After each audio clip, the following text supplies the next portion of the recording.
and I'm ready to tell you what I think. First, big thanks to our friends at Best Buy Mobile who are hooking us up with 4 Kins, 2 of the ones, 2 of the twos to give away to you over on Phone Dog's One Pod Bandit. Best Buy working, no mail-in rebates. Best Buy working, Best Buy Mobile. Best Buy Mobile, no mail-in rebates.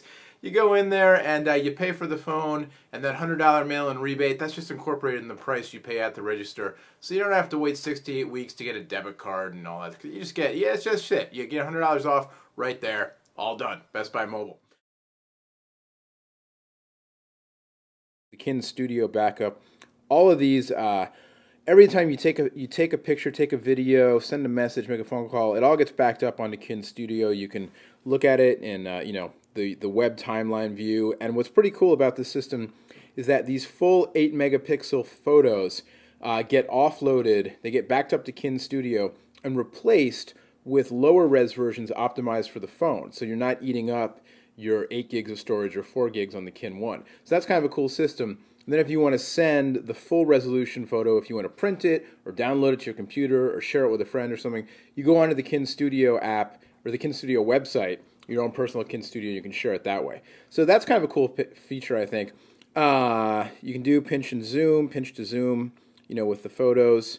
The screens on both of them, they're not, the 800 by 400 super high res screens that some of the top-end smartphones have, but they're capacitive touch. They work quite well. This leads me to one of the cons, which you can see some of these photos I took came out pretty blurry, and that has to do with the ergonomics of the phones. So both of these phones have dedicated camera buttons. On Kin 2, it's up here on the upper right corner. On Kin 1, also on the upper right corner, just a different phone shape. And the problem is that when you go to take a picture, at least I had this problem, and I read some other reviews, talked to some other friends of mine, other bloggers who reviewed the phones. They had the same problem. When you go to take a picture, because of the curved nature of the phone and the fact that the buttons themselves are kind of on this curved slope, not only is it a little bit hard to get a grip, but then my hand is naturally, my finger's kind of naturally falling right near the area of the camera sensor. And it's actually worse on Kin 1 because I have kind of large hands. And so if I'm holding it two-handed especially, forget about it. My fingers are right there. If I have one-handed, it's a little bit easier, but then if it's open and I'm trying to grip it, it runs that risk. So it's not like every time I grab it, I'm covering the thing up, but it was enough that I wound up getting some shots. My finger got in the way, and then I tried to move my hand, and then just getting a grip on it was kind of hard, and had a tendency to take blurry photos. Again, you might be thinking like, well, it's not that hard, but I don't know. I had problems. I think also because of actually pressing the button and the way, especially if you have the phone, open on either phone to actually reach around and press the button. I don't know. It's one of those things that I think if you own the phone, you'll get used to. But annoying enough that, like I said, some other bloggers as well, I talked to some folks who had the device early, had the same issue. Bunch of photos came out blurry. Once I was able to kind of, get the phone steady and take a steadier shot, you can see the results not too bad. It is 8 megapixels, not going to replace your point and shoot camera, but, pretty good. Color's decent. A little bit blown out here and there, not too bad. The flash, it's going to help you with autofocus. It's going to help you at short range. This is on both devices, but, it's not a flash. It's really going to let you take pictures in the dark in a club or something. 720p video, work fairly well. Again, probably a little bit better than the photos, actually. So that's a little bit of a con. Another con is that you can't actually adjust the rate that your loop, your feeds here, your social network feeds and your RSS feeds, that they get updated. It's roughly 15 minutes. It's not a push system, it's a pull system. So just every 15 minutes, on either device, it checks for your latest updates. And there's no way to change that interval.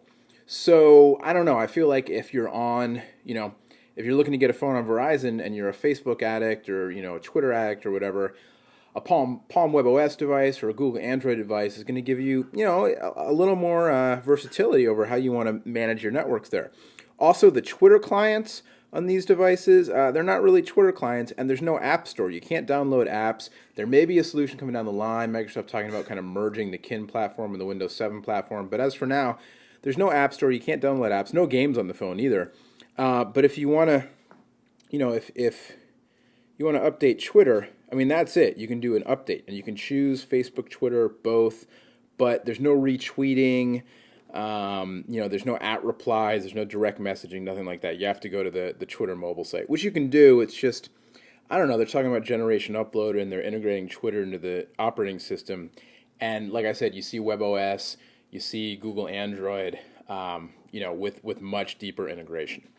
The operating system, the loop, it is what it is, the giant icons, and it's cool the way that the people who you actually get information from and you interact with more, they kind of float up to the top, and that's kind of neat.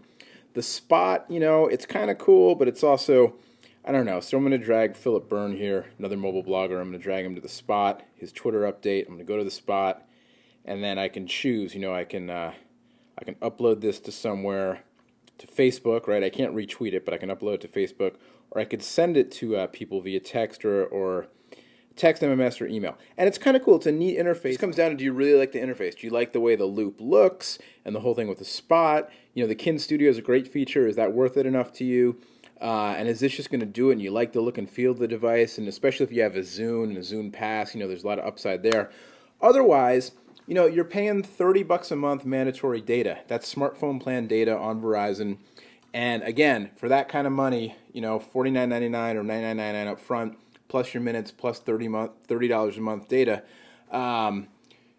you're looking at your choice of smartphones. And there are some really nice smartphones right now available on Verizon. So you're going to get more flexibility that way. It's a matter of aesthetics and taste.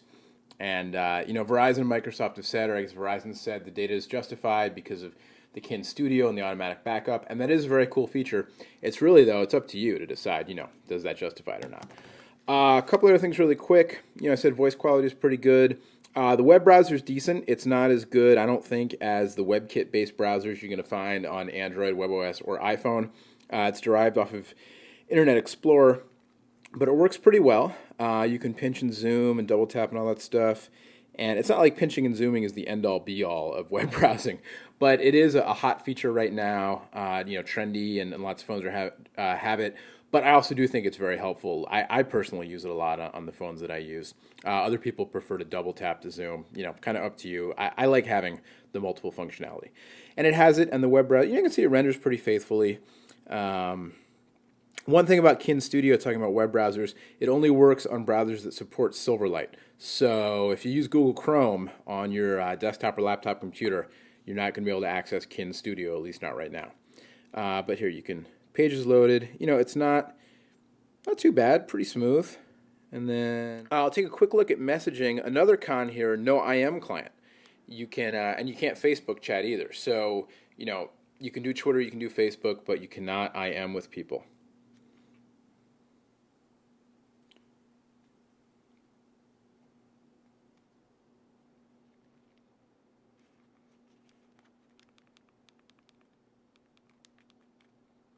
So the messaging client, pretty straightforward. And when you send people a message, so here's the message, and this is an invalid number, so it's going to give me a message back, so you can see how it works. We'll send a message, and there it goes. And it's threaded, so there's my icon, my avatar. That's pulled from my Twitter feed, actually. And it sends the message, and then when you get a message back, we'll actually go to the home screen here so you can see it. So then when you get a message, you get this little balloon that pops up on whatever screen you're on. And that's kind of nice. It's colorful. You might think it's not nice. You may think it's a little too chaotic. But I think it's kind of cool. And, you can tap on it to go to the messaging client, or you can just hit the X to dismiss it. Now, you don't get, an Android or WebOS style notifications bar kind of thing happening. You have to go back and see what's going on.